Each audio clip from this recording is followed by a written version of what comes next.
السلام علیکم دوستو، تھنگز یو ڈونٹ نو میں خوش آمدید۔ ہم انسان سائنس کی دنیا میں بہت آگے بڑھ چکے ہیں۔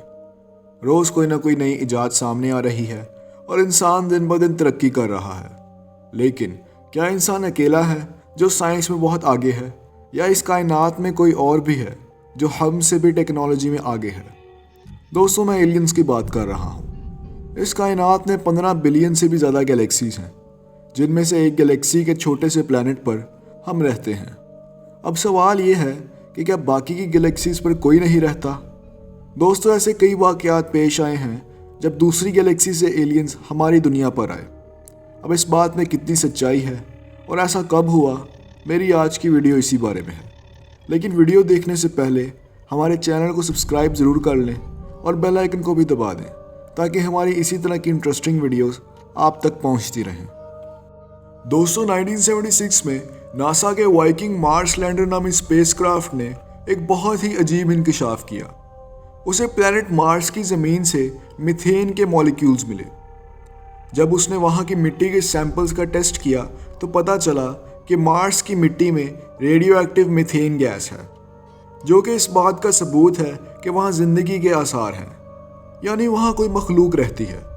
مگر بعد میں ناسا کے ایک بورڈ نے اس ٹیسٹ کو فیل قرار دے دیا اور اسے اسپیس کرافٹ کی تکنیکی خرابی بتا کر بات کو دبا دیا۔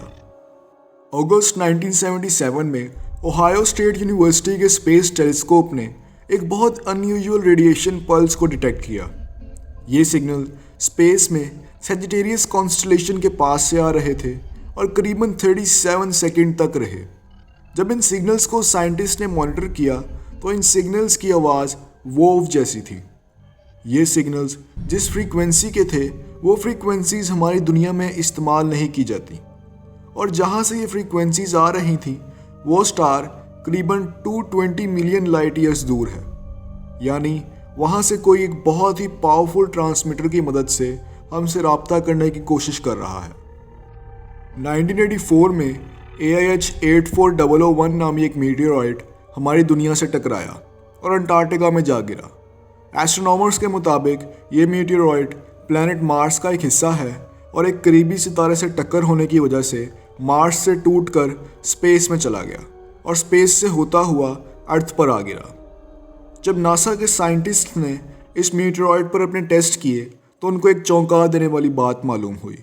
اس میٹیورائٹ میں ایلین فاسلز کے کچھ ذرات تھے، یعنی اس میں نینو آرگینک مالیکیولز اور بیکٹیریا ملے جو کسی ایلین کے مرنے کے بعد اس میٹیورائٹ کی مٹی میں ڈیکمپوز ہو گئے تھے۔ یہ ٹیسٹ اس بات کا اشارہ دے رہا ہے کہ مارس پر ایلینز رہتے ہیں۔ 1977 کی ہی طرح فیبروری 2003 میں ایسٹرونامرز نے ایک پروجیکٹ کو سٹارٹ کیا جس کا مقصد آسمان کے 200 مختلف حصوں میں ریڈیو فریکوینسیز کو ڈیٹیکٹ کرنا تھا۔ اس پروجیکٹ کا نیم SETI رکھا گیا۔ پیورٹو ریکو میں ایک بہت بڑے ٹیلیسکوپ کا استعمال کیا گیا تاکہ ان سب ان یوزول ریڈیو سگنلز کو ایگزامن کیا جا سکے جو اسپیس سے ریسیو ہوتے ہیں، لیکن وہ سب سگنلز غائب ہو چکے تھے سوائے ایک کے۔ یہ سگنل پہلے سے بھی بہت زیادہ اسٹرانگ ہو چکا تھا اور یہ سگنل ایریز اور پائسس کانسٹلیشن کے درمیان میں سے آ رہا تھا، جہاں نہ تو کوئی سٹار ہے اور نہ ہی کوئی پلانٹ۔ ایسٹرونامرز کا ماننا ہے کہ یہ سگنل فریکوینسیز ایلین سے کانٹیکٹ کرنے کا سب سے بیسٹ پاسبل وے ہے، اور ہو سکتا ہے کہ ایلینز ان فریکوینسیز کی مدد سے ہم سے کانٹیکٹ کرنے کی کوشش کر رہے ہوں۔ 1967 کے سب سے پہلے اسپیس سگنل کے بعد یہ سگنل اب تک کا سب سے اسٹرانگ سگنل ہے اور ایلینز سے کمیونیکیٹ کرنے کا پاسبل وے بھی۔ قریباً ہاف سینچری پہلے ناسا نے ایک ایسا میپ ڈیزائن کیا جس سے گیلیکسی میں کہیں سے بھی ارتھ کو ڈھونڈا جا سکتا ہے۔ اس میپ کو ڈیزائن کرنے کے بعد اسے اسپیس میں لانچ کر دیا گیا۔ دراصل 1972 میں سائنٹسٹس کا یہ خیال تھا کہ ایلینز اس میپ کو ڈیکوڈ کر کے ہماری دنیا تک کسی بھی گیلیکسی سے بآسانی پہنچ سکتے ہیں اور ہم سے رابطہ کر سکتے ہیں۔ 2017 میں ہوائی کے پین سٹار ٹیلیسکوپ نے ایک ایلین اسپیس راک کو ڈسکور کیا جو 54 مائلز پر سیکنڈ کی تیز ترین رفتار سے اسپیس میں سفر کر رہا ہے۔ اس اسپیس راک کا نیم ہوائین زبان میں ای موا موا ہے۔ یہ واحد اسپیس آبجیکٹ ہے جو ہمارے پورے سولر سسٹم سے گزرا ہے اور بہت جلد ہمارے سورج تک پہنچ جائے گا۔ یہ انٹرسٹیلر آبجیکٹ کہاں سے آیا ہے اور کیا اس کا تعلق کسی ایلین سویلائزیشن سے ہے، اس بات کا فی الحال کسی کو نہیں پتہ۔ اسی طرح ناسا نے اپنے اپولو 9 مشن کے دوران ایک یو ایف او کو دیکھنے کا دعویٰ کیا۔